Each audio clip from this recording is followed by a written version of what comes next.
Chapter 34. Buddha Nimitta.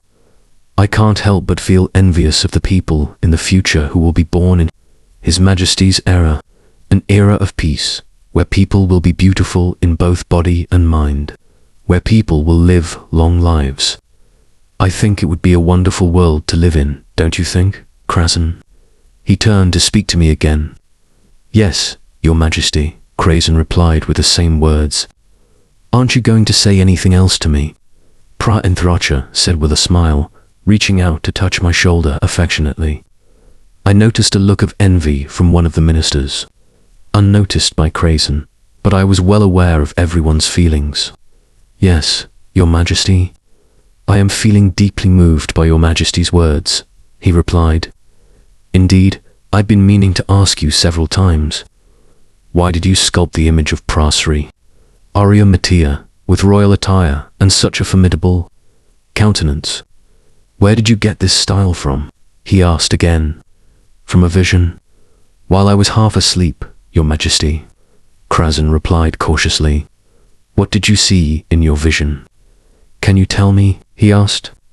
In my vision, I saw Prasri Areeya Metaya not as a monk, Your Majesty. He was like a king, but not a king who rules over a single territory. Instead, he was like a great emperor who rules over all kingdoms across the earth. He has immense wealth, and the royal attire I sculpted him in, I feel, doesn't even come close to reflecting the majesty I saw in the vision. And I sculpted his countenance to look formidable because I felt the immense power that could destroy all evil, making them vanish, Krasen's voice explained.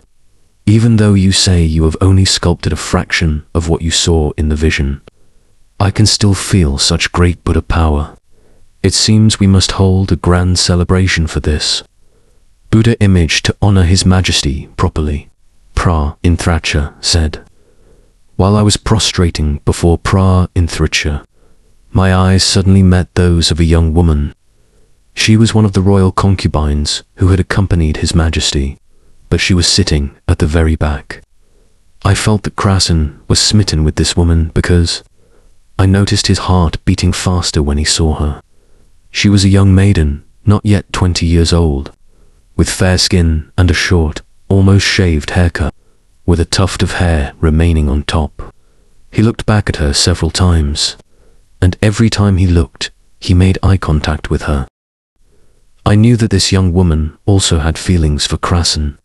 When I saw her, I immediately knew that this was Kaharu, but Krasen didn't know why he felt so attracted to her. Lord Foch, I've found Kaharu. Do you think Krasen feels attracted to that woman because he sees her beauty, or because my mind knows she is his wife in the future? I asked Lord Foch mentally. The inner spirit, or what you call the subconscious, is actually timeless.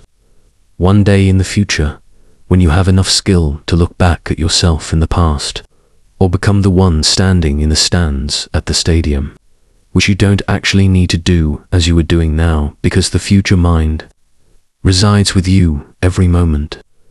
The future you is watching over you in layers like this. So, if I were to answer your question in your current situation, it is the second case, because you know that woman is your wife. You send this feeling to Krasen's mind at that time, making him feel a certain specialness. This can be called many things: predestined affinity, love at first sight, or even a sixth sense, because it all comes from the inner spirit, which is independent of space and time, Lord Foch replied. It's really confusing. If I hadn't come to see this moment, if I hadn't traveled back to this time, would Krasen still feel this way? I asked further. Yes, he would. The one who came back to see is you in the present and you in the future. He is still you, after all. So, whether you come or not, that feeling will still be transmitted, he replied. I think I'm even more confused now, I said. If you continue to think based on the existence of time, you will never understand these things, he replied. Never mind, I'm just curious. I can let it remain a question, I said. Krazen, are you still listening to me? Pra-Inthracha called my name twice while I was conversing with Lord Foch and lost in the reverie of love. Yes, Your Majesty. I'm listening, he replied haltingly. What are you thinking? You seem rather absent-minded, Pra-Inthracha asked. Nothing, Your Majesty.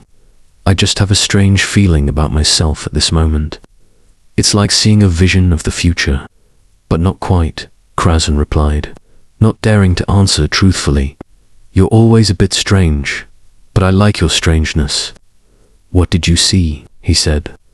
Suddenly, I saw a vision of people living in peace, without war, without soldiers, without weapons, without drought, only abundant crops and food.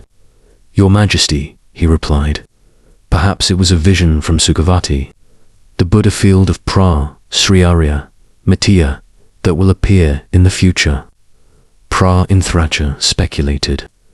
Perhaps, Your Majesty, Krazen replied.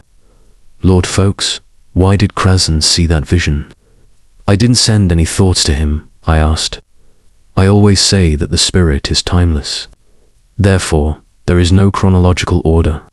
Firstly, what he felt is everything that is within you, and at this moment, you are like the spirit residing within him. A spirit that knows more than he knows, and this is your present, and it is also the spirit with the state of the future residing within you as well. So, if you explore feelings that are not feelings arising from thought at that moment, you may see all the images, but seeing may not be the same as seeing with the eyes. The seeing will be similar to what you call seeing with feeling. Secondly, the feeling he has for Kaharu, who is that woman now. Kaharu is like a bridge connecting him to a clearer vision. But whenever there is a symbol that connects, the understanding or seeing with feeling, which is you in both the past and future, will become clearer. The impression of the planet Thungra you just left, the image of the beautiful people, and the image of a peaceful and perfect life. Thus connect, he explained. So, if sometimes I feel something strange that doesn't come from thought, it also comes from the timeless spirit, right? I asked. Yes. He replied.